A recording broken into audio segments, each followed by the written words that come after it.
Hello and welcome to the Collapse Experiment. Today I decided to get some snowshoeing in because we actually have some partially blue skies today. Although it is colder than usual. It's about 15 degrees out, but that is not why you are here. Tim Pool, and yes, I'm devoting some time to talking about this little stain on America. Tim Pool has pretty much declared war on Candice Owens. Why? Because Candice is overshadowing his pseudo-journalist endeavor via podcast and YouTube. Where Tim, if he was a real journalist, would be asking certain questions and trying to figure out what exactly happened to somebody he called a friend, Charlie Kirk. Candice is doing that instead. And the funniest part about Tim Pool and his accusations against Candice is that he's doing the exact same thing he's accusing Candice of, which is saying things that don't really amount to or mean anything. Well, she just says things that just, there's really no context behind it. She has no receipts. No receipts. You clearly never watched an episode recently of Candice. Because if there's one thing she has done, it showed receipts. Oh, well, yeah, she goes and she shares these text messages from like 10, 12 years ago. And no. She shared very recent text messages, not just of her own, but of other people, where Charlie contacted them and said, I think the juice might be trying to squeeze me. Yes, translate that in the appropriate way. Thanks, YouTube algorithms. So,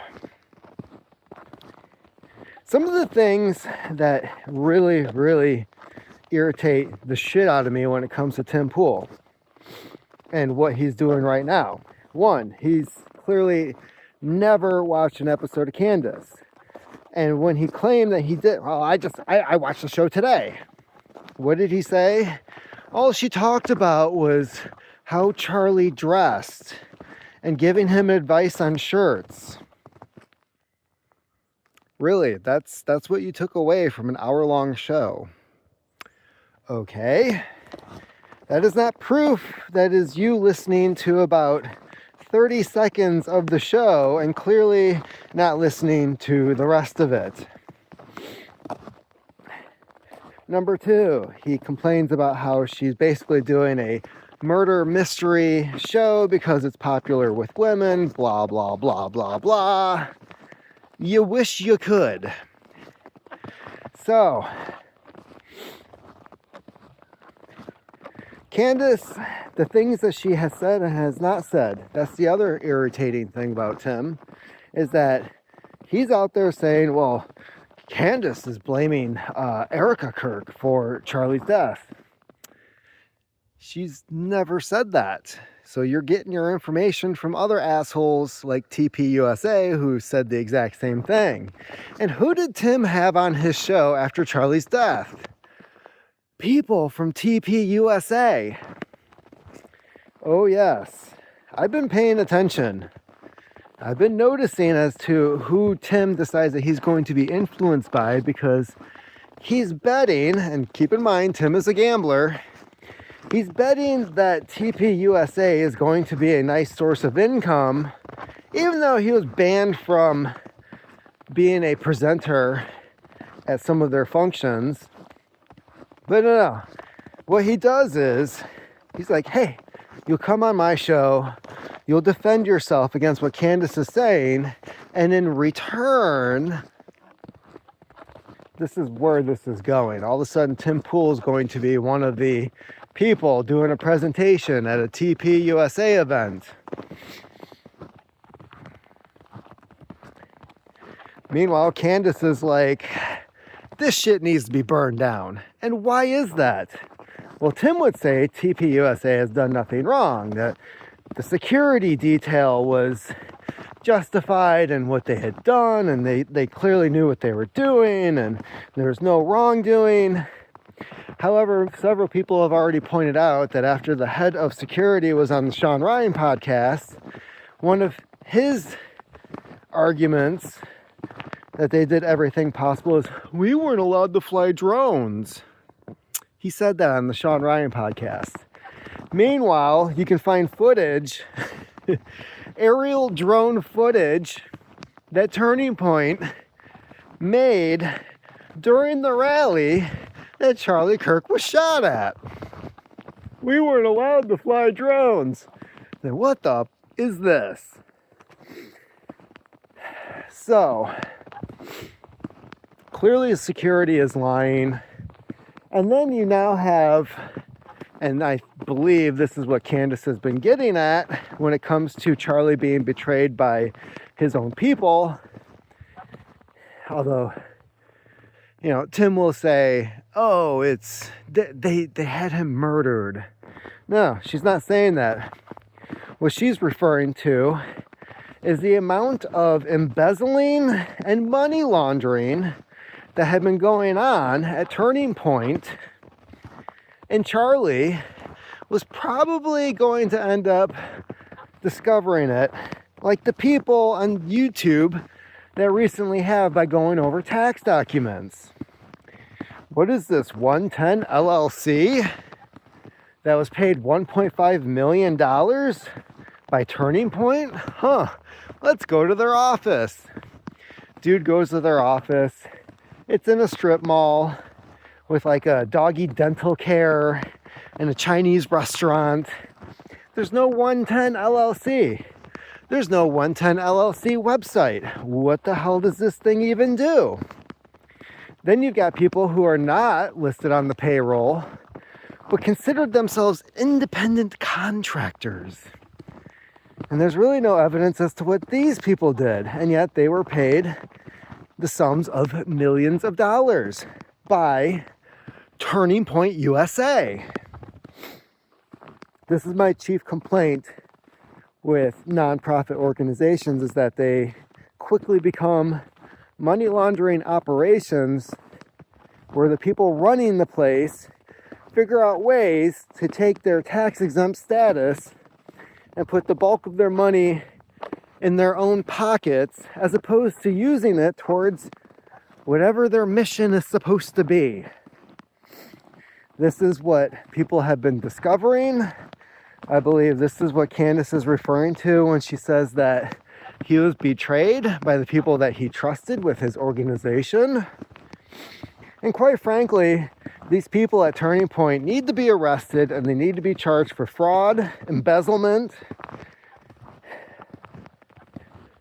And I'm sorry, wasn't one of the pastors like already arrested for like bad things with children? Wasn't that a thing? They consistently lie. They get caught in their lies.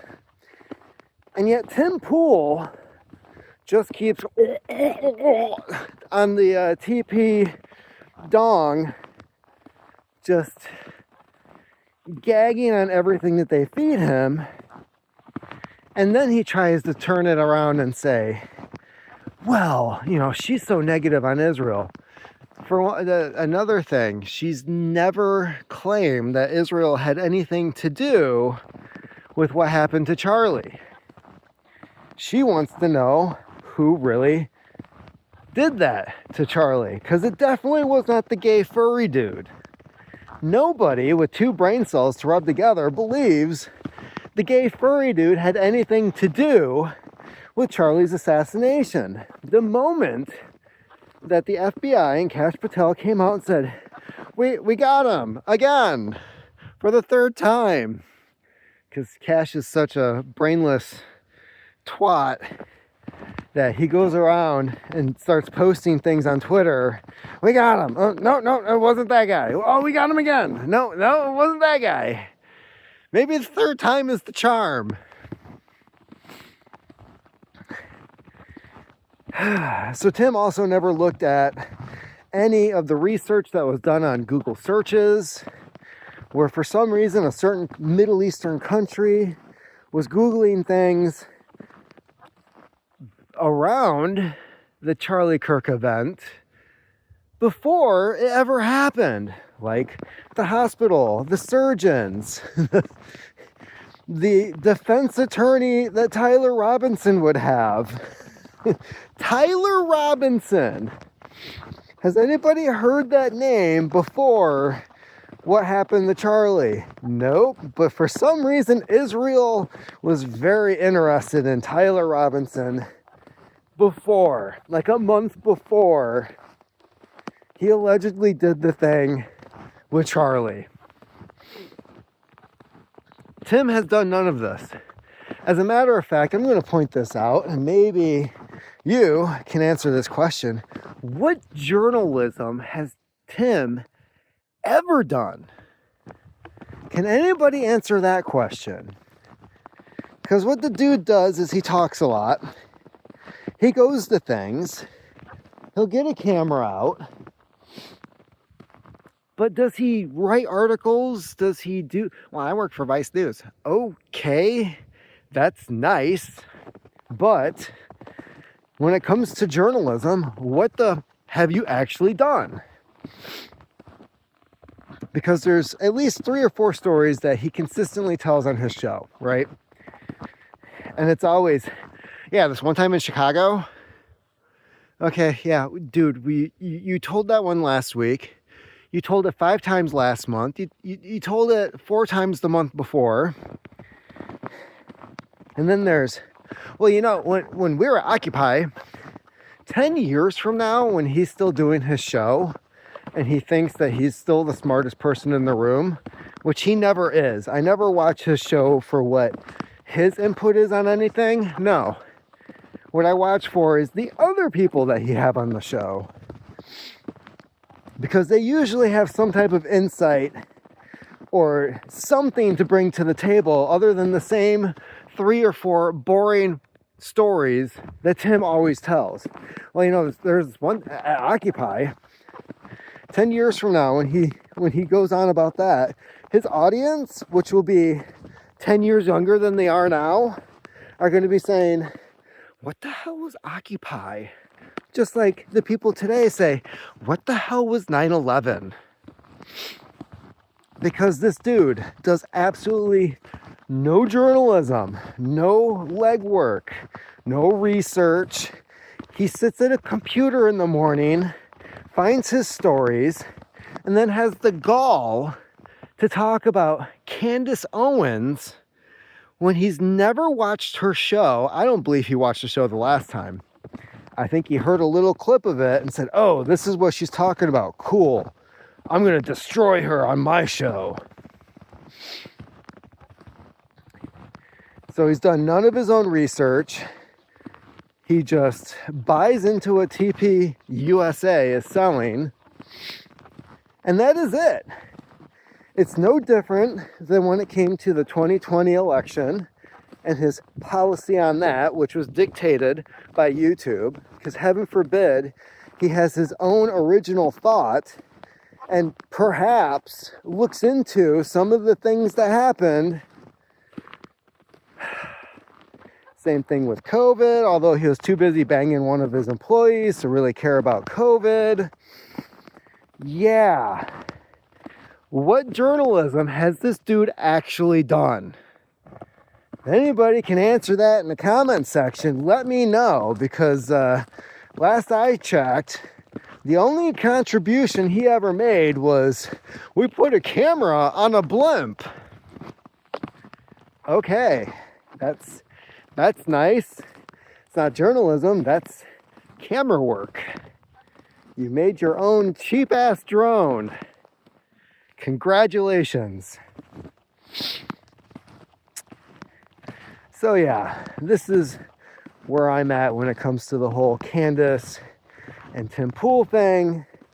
Candice is definitely onto something, whereas Tim is just pissed because she's getting more viewers than him, which is hilarious because she's also at a different time slot. So maybe he's realizing that, she goes on like 2 hours before he does, which means that the live stream ends, but people afterwards who missed it can choose to watch the recorded version, which means that they're probably watching the latest episode of Candice instead of the latest episode of Timcast IRL. So I don't get it. I think Tim is jealous and pissed off that perhaps his income is dwindling. And maybe if he didn't have that, bitch fit, because he is a bitch. Let's face it, Tim Pool is a bitch. He's a whiny bitch. He's one of those guys from Chicago that talks a lot of shit, but doesn't do anything to back it up. Remember when he fired like a good portion of his staff and decided that he was only going to do the 2 shows, and there were certain people that he kept around, but anybody that had a higher IQ than him all of a sudden was out the door? And there were quite a few people online that called that one out. Oh yeah, Hannah Claire, she's like the smartest one in the room. She's not going to last long. Where's Hannah now? Because it's not at Timcast. And if Shane Cashman wasn't such a fucking idiot, he'd be out the door too. I have several issues with Cashman. So anyways, that's about it. I'm really pissed off and frustrated at the stupid shit that is going on with Tim Pool right now and his people that are following his lead. There's a few channels that I've already unsubscribed to because I was like, oh, you're siding with Tim. I thought you were smarter than that. Guess not. Because none of these people address anything that has come out about the Charlie Kirk assassination. They refuse to address absolutely anything. They call her demonic. They call her mentally ill. And the funniest thing is, when you ask questions about something, and this is the kind of response that you get, it only verifies the fact that you are on the right trail, and they also haven't addressed the text message leaks or the email leaks from the DOJ, where they were trying to blackmail Candice back in 2021. You can look that one up. Armstrong Williams, a guy who threatened the woman who leaked it to Project Veritas. I seem to remember Tim having Project Veritas on the show at least a couple of times. And yet, even though Project Veritas is verifying a lot of the things that Candice has been saying, such as the death threats, what was it that Armstrong Williams said to the woman? You keep this up, you better keep in mind what happened to Charlie. I hope Candice is paying for your security because you're going to need it. What the fuck does that guy know? And why was Barr's daughter, I believe he was like the former, I forget his job title. Bill Barr's daughter, who was working for the DOJ, was trying to find a way to blackmail Candice. Because heaven forbid Candice figure out how certain money got into certain election campaigns. Weird, right? So this goes well beyond Charlie. This goes to somebody being an actual journalist, and then fake ass journalists who make too much money and are more concerned about being popular and famous and being wealthy get pissed off because they're overshadowed by people who are legit doing their fucking jobs. That is where we're at. Keep on typing.